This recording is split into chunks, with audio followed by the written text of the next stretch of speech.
Bugun sizlar bilan tartibga soluvchining ishoralari haqida gaplashamiz. Tartibga soluvchining 4 xil ishorasi bor. Qo'llarini yuqoriga ko'targanda, ikkita qo'lini ikki yonga ochganda, qo'llarini oldinga uzatganda va qo'llarini tushirib turganda. Xo'p, qo'llarini yuqoriga ko'targanda to'rtala tomondan ham keladigan transport vositalarining harakatlanishi taqiqlanadi. Faqat transport vositasi chorrahaga kirgan paytda tartibga soluvchi qo'llarini yuqoriga ko'tarsa, chorrahani tugallashiga imkon beradi.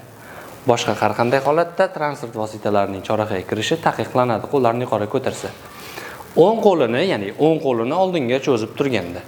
Demak, o'ng qo'lini oldinga cho'zib turganda orqa tomonidan va o'ng tomonidan keladigan transport vositalarini harakatlanishi taqiqlanadi.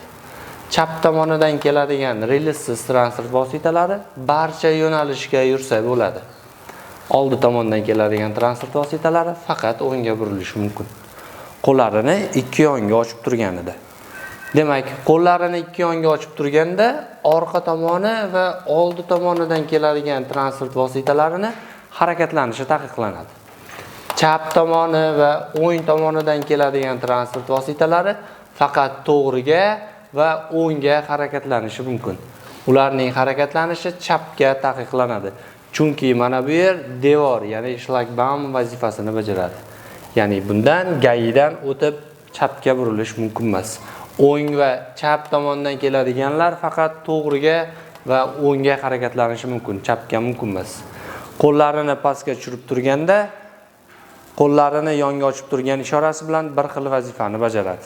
Shu kabi prava imtihoniga eng kerakli bo'ladigan videolarni o'tkazib yubormaslik uchun bizga obuna bo'lishni unutmang va qo'ng'iroqcha tugmasini bosib qo'ying. Izohlarda yozib qoldiring, siz aynan qaysi savolda qiynalyapsiz. Biz o'sha mavzularni ko'rib chiqamiz.